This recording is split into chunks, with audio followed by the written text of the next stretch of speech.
Hi there, it's Denise from Balance Me Coaching. I'm excited to have Celia here today as my guest. She has a unique story.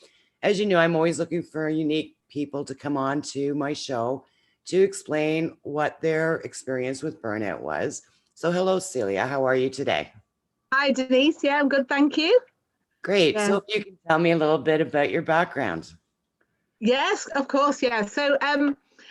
My sort of burnout experience happened around 10 years ago. I was had a kind of quite high flying job in the National Health Service here in the UK, and I basically had just had a baby, and it was my first child. And I was phoned up while on maternity leave, to be honest, to say, would I want to come and do a big project as a turnaround project? So obviously here, companies in financial difficulty have a turnaround team coming in and to help them out. And it was a little bit of a, what do I do? So stay with my newborn baby, or do I go back to being this career? And it was a bit of a choice. And sadly, I thought, well, actually, I've always loved working, and I thought, okay, I'll go and try and do both things. So I went back a little bit too early than I should have done, and went back to a very, very challenging role. Wanted me to save, something like about £42 million. And I got more and more and more stressed over it. I was trying to kind of breastfeed in the mornings and at night, and going to do this really challenging role, and then coming back and, just kind of put far too much on myself. And as a result, at the time, didn't realise the symptoms of severe stressful burnout, I'll be honest. This was like 12 years ago, when people 10 years ago, when people didn't really talk about stress and didn't talk about things as openly as they do nowadays. So I remember going to the doctor, the GP we have here, general practitioner, with this kind of, I really didn't want to go and admit I was stressed, because I was on a career path and just didn't want stress in my medical records, and it was that you just didn't, I was very much like, who's going to want to recruit me if I have this sort of been off with stress when you're kind of on your career ladder. And I purposely didn't go for that reason. And then when I finally did go to the doctor, I said, oh gosh, I only have to be off a few days. And he said, no, you don't. If you don't take some time off, you're actually going to be very ill. And I didn't realize myself how kind of burnt out or stressed I was, to be honest. So I took some time off, became obsessed with stress. What was it of the condition that caused you that one minute you're a kind of high flyer, and the next minute you are crying all the time, you're not sleeping, you think everybody's against you. And so I, instead of just being stressed, and I had to kind of do loads of research on what on earth was what I had, what on earth was it, and how did I get it, and how I was going to get over it. And I ended up doing loads of I ended up doing a qualification stress, but I couldn't just be stressed. And decided, and part of the qualification was to design a building to minimize stress. It was a module in the course. And I ended up just resigning from the health service. And I thought, I don't want to be in a job that puts me in that position. I'm going to go back and look after my baby. And then I got so into this coursework, and it was just a piece of coursework on a course, that my partner had a rundown farm. And basically, I decided to transform the farm into this place that I had designed on paper as part of a piece of coursework. And I mean, it was only, it wasn't a degree or anything. It was a few, it's kind of a module, a few thousand words. But I was so loved this. And at the end of the coursework, the kind of lecturer said, well, I can only give you the highest mark. I can't give you anything else. And I didn't want it to stop. So I said, right, well, I'm going to design this place. So that was the end. And that's where I've ended up now, where I designed this farm centered around we had in the NHS at the time something called the 5 Ways to Wellbeing. And it was very much around designing a place that around, if you do these 5 things, it helps your well-being. So it was around connection. So I purposely kind of wanted and designed it all with environmental sustainable materials. It was all beautiful. It was all design through the colours, through plants, through, all the design of it. Then there was another one which was give back to the community. So I wanted this whole building to have to almost educate people about stress and well-being, to design, to have visits with school children, all sorts of kind of quite an holistic model of working. Take Notice was very much around designing this. We are 800 feet above sea level, gorgeous views from the farm. So I wanted a real lovely environmental element.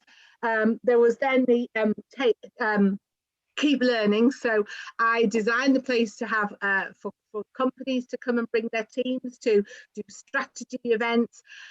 We had a cookery school at the time, and all sorts of kind of different elements to this model all around the learning element. So different courses, corporate wages, different strategies. And then the final one was Be Active. And I was like, what on earth, Anna, what am I going to do for Be Active on this farm? And I decided the farm had a load of stables, and I thought, what animal can I put in these stables that didn't take a lot of work, that could survive the winters here? They're not really severe, but you do get quite cold and wet in England. And also what could live in a stable. And I looked everywhere and came across the concept of llamas, as in the animal, for llama trekking as a way of alleviating stress. And so I decided that llamas would be the animal that I would put in these stables, and I would do llama trekking as part of the offer. And that's how I ended up. And I sort of thought, what am I going to call this place? And I just thought, I'm going to call it the Wellbeing Farm. That's it. It's all to do with well-being. I'm just going to call it the Wellbeing Farm. And that's kind of that in a very sort of accepted version of my story at the moment. Well, it almost sounds like you took, a very busy lifestyle and being in burnout and stress where you have the health problems to another busy lifestyle. What was the difference? What was the difference in the lifestyles though? Well, I mean, there's a first one when you're in the NHS and when you've got a role where you're working for someone else. You're very much dependent on what their agenda, what they want to do. You're working for someone else and you've got to hit targets. And especially when you're in something like a turnaround position where you've got to make savings. And if you're not making a savings, then everyone's looking at you going, why is it turning around? And you can't just go into something as complex as the health service, wave a magic wand and expect £42 million to just sort of disappear. It takes a long time. And I was just too naive. I sort of thought of myself as a bit of a knight in shining armor come to save the health service. There's no way I could. Looking back, I must have just been bad. But here, I know you work for yourself, and although the stress is still there, I mean, and probably at times I've been far more stressed than there was in the health service. I mean, but it's a different type of stress. It's complete passion. It's a complete kind of, I can't wait to get out of bed and just go and do my thing, and I absolutely love it. And when you find the thing that you're supposed to do, and you don't mind doing the hours, you don't mind doing the work, because you just absolutely love it. It just doesn't feel like work. You just love it so much. And whereas the other thing was a job. You could, as much as you worked, you could only progress so much. It was never yours to grow and nurture. And for me, it was the bureaucracy of being in a big public sector organisation and the levels of different you had to work to. Whereas here, I have an idea and it's just implemented by lunchtime. Wake up, jump out of bed, and it's just done. And I love that kind of freedom. And sometimes if you don't want to work a day, you don't have to work. If you want to just go away for a few days, you can. And, that comes with kind of having your own business. Yes, I understand. And the thing is too, I find when you find your passion, it's not work anymore. No, not at all. So I have to ask you, what is llama tracking? Right. So llama tracking is you take a llama, as in the animal, and you literally walk down the road with an animal, and at first you're like, oh my goodness, is this llama going to spit at you? You're like, ooh.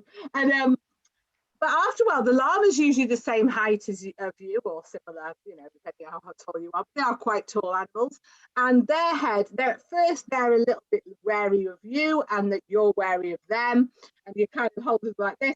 And after a while, you kind of settle into this animal. The more you relax, the more the llama relaxes. And ultimately, you are just walking along the road with a llama, and you are literally concentrating so much on just the llama that it's just a way you forget everything. You just, everything that you've been through or doing there on the way to get there just disappears. And you are literally just almost at one with this animal. And the more you relax, the more the llama relaxes. You just go into this lovely kind of walk with the animal, and you just bond with this animal. It's just amazing. Yeah. So I saw something about, I don't know, what was it, bow ties and llamas or? Yeah, I mean, you know, when I did this farm, it wasn't an easy journey. I didn't expect. I was very naive. It was just a little bit of a, oh, I'm going to create a Wellbeing farm. I a little bit sort of. I am very much have an idea and just go with it. And I had spent, you know, years in the health service. I'd never run my own business. I literally had never, I mean, I'd done a bit of working with decorators and a few builders on the house, but nothing along the scale of what I had to do. I had to take a farm, almost knock it down and rebuild it all. I had to install water treatment plants, you know, wind turbine, turn the farm into a proper venue for weddings and events. And the barn holds 300 people or 180 sitting down, so it's not a little building. I had to you know, not me personally, but oversee the whole introduction of three-phase electricity supplies, a better water source, every single thing, landscaping, building, decorating, you name it, I had to do it. And it was a massive, massive learning curve. Went over budget, as you'd expect, battle with the planners to get planning permission to do it in the first place, you know, obstacle after obstacle after obstacle. And by December 15, I opened in March 2013, and I was trying to do my holistic thing. And by December 15, nearly bankrupt. Really, really stressful, bad time. And as you are, when you're nearly bankrupt, you kind of go home to your mum, you know, for Christmas, as you do.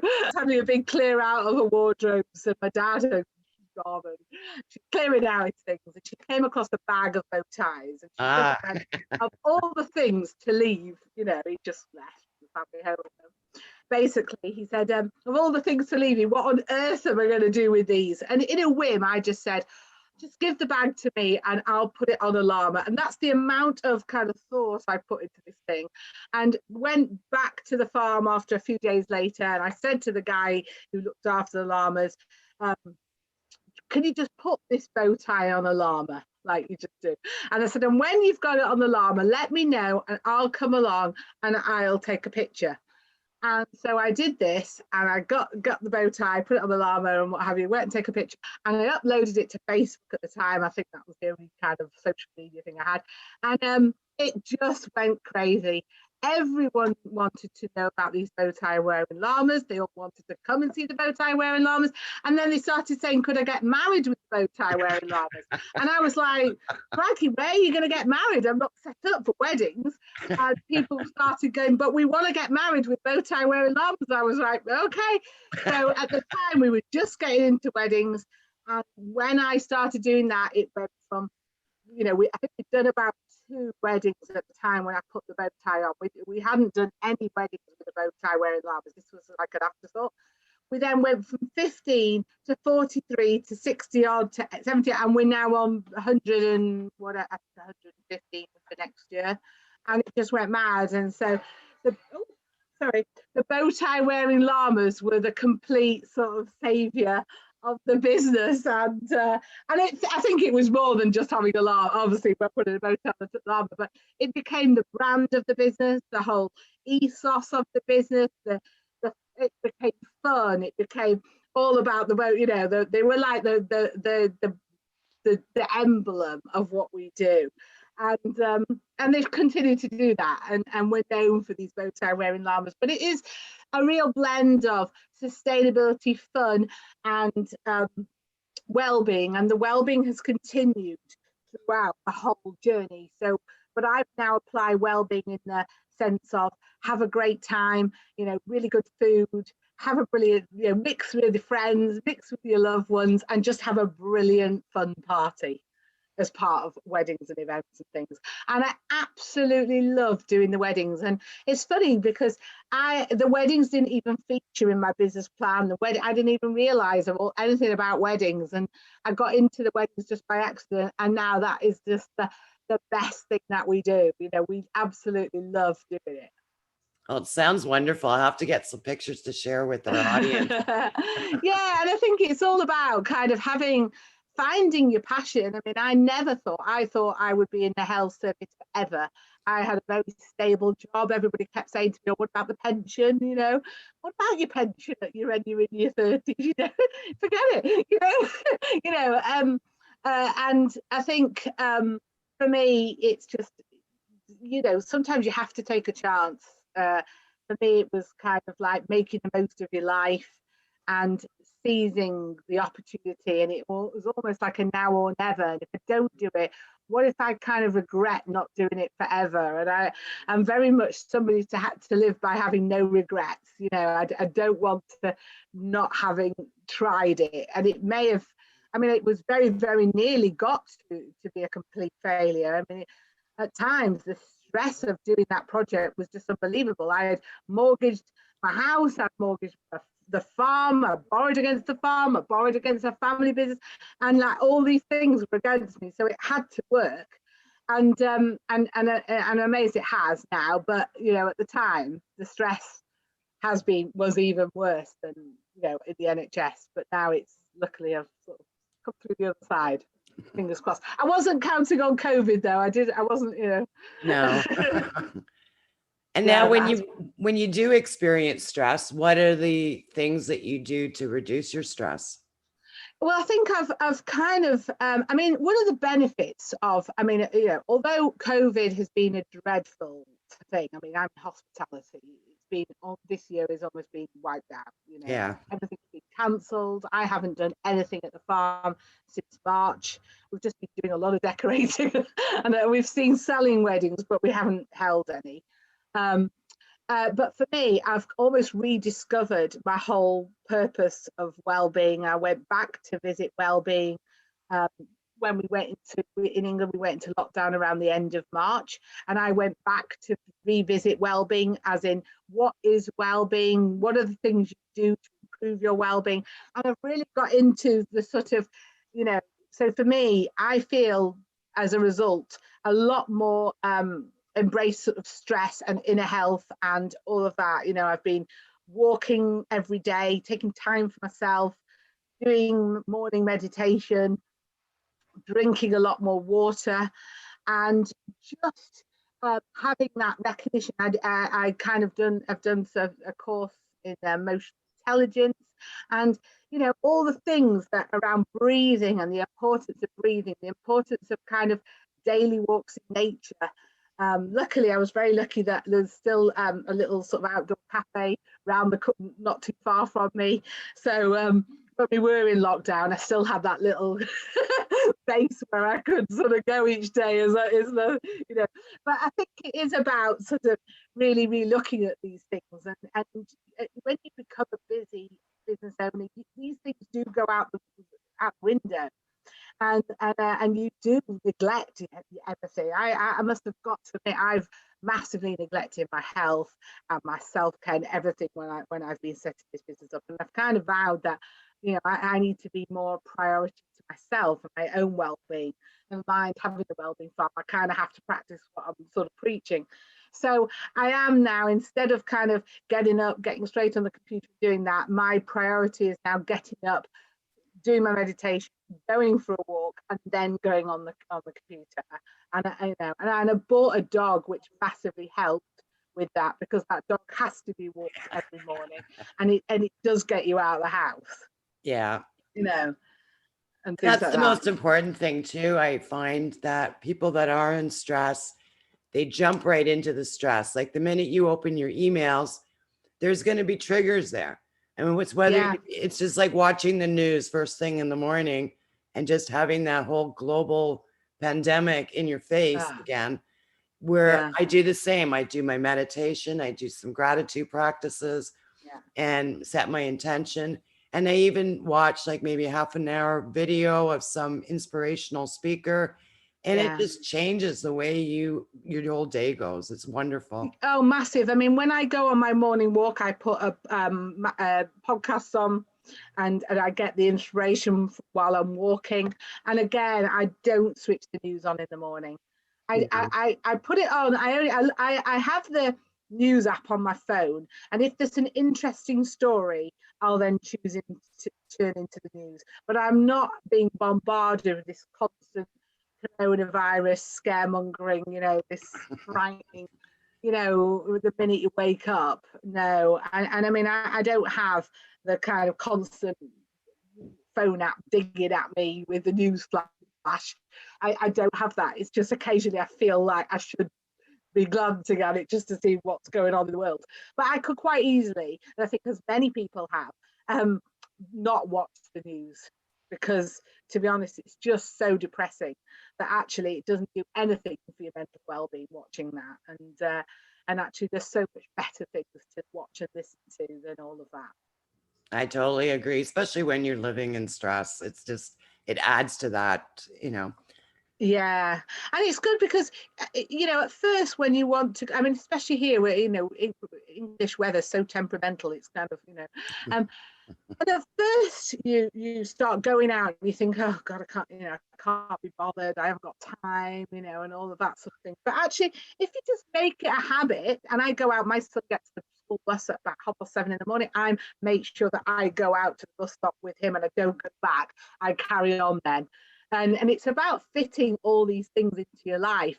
And if you just said to me 6 months ago, um, you're going to spend 45 minutes every day having a walk, I'd have gone, you are absolutely joking. Are you mad to think I'll be able to fit that in? And now it's almost like if I don't go for that walk every day, I feel awful. I Yeah. don't feel like guilty within myself for not going on the walk.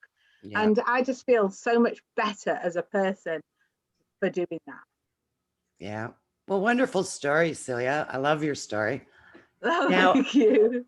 for the women that are listening, a lot of women that are listening are, having some stress issues.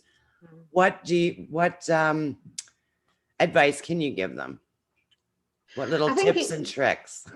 Yeah, well, I think again, it's taking time for yourself. It's when you drop the kids off at school or even going for school, you don't have to rush home straight away. Go and spend some time for yourself. Go for a walk in the park. There's lots of places that anybody can go and walk with. Um, I think that when people look at meditation, they think, oh, they've got to sit there quietly for 40 minutes. You don't. 5 minutes is fine. Just or doing some sitting and breathing.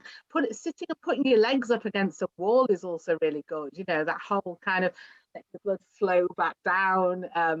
And I just think it's so important to do something for you, especially if whether you're working, but especially if you're not working, is to have your own identity, to have your own hobbies, and try and get your own passions. So it's something not just about the house and not just about the kids. It's something about yourself and keeping yourself, your credibility. Just something for you. I think is so important with. When you feel like, especially when you get older, you feel like you lose yourself a bit, and you want to keep your skills up. I'm a massively into personal development. I am almost obsessed with it. I'm a never-ending student, but it doesn't mean you have to go off to university. It doesn't mean you have to. There's so many brilliant online courses. I've done free online courses, things like amazing places like Harvard and all the different universities, all free. You don't have to have a massive commitment. Half an hour a day is plenty. But I think it just gives you that self-worth, that feeling that you matter. And I think these are really important kind of elements that you have to do for yourself. Well, another thing too is that, I mean, when I was having issues and just struggling and dealing with clarity, I started working with a coach, and now I am a coach, and I also have a coach. But it's amazing that one-on-one support can do for you as well. Just getting the right person to support you. Oh yeah, I mean, I've not been ever without a mentor or a coach or something like that to keep me going. Yeah. No, I know, very important. And very important to seek that person out. And again, there's ways of doing that. There's different levels of them. It doesn't often have to mean a lot of money if you haven't got that money. And in England, for example, there's so much support for setting up your own business, educational support, resources to help. So I'm not kind of sure, but I think in any country, you just need to sort of look for what's available. Yeah. Well, wonderful. Well, thank you very much for your time today. Oh, that's all right. Lovely to talk to you, Denise. And I am going to bug you for pictures because I do want some pictures on this. Oh, right. Yeah, I'll get you some pictures. And I have got, if anybody wants the story, I did write a book about the whole story. So, yeah, so it's called Why Put a Bow Tie on a Llama? Yeah, so that was published earlier this year, but it is the story of how I went from sort of stress to. Sounds fun. Yeah, exactly. And where is your book available? You can get it on Amazon. Okay. Yeah, so it should be on there, but I can send you some links. Wonderful. Yeah. Yeah. But thank you very much. Really lovely to talk to you, and hope anyone finds it helpful. Well, you know what? Thank you very much. It was so much fun to learn about your story. Now, for fun, I decided to add some llama pictures to this video. So here are one of Celia's llamas with a fancy bow tie. Here's some good-looking dudes with fancy bow ties. And Celia does a lot of weddings on her farm, and this is a picture of a lovely wedding and a llama with a bow tie. Here's a picture of her wonderful spot where she hosts weddings and corporate events and different group gatherings. And I had to throw this one in because I thought this was really cute. And here's Celia with her book, Why Put a Bow Tie on a Llama. And here's a wonderful picture of Celia and one of her llamas with a bow tie. Do you have an inspirational story how you overcame burnout or reduced stress in your life?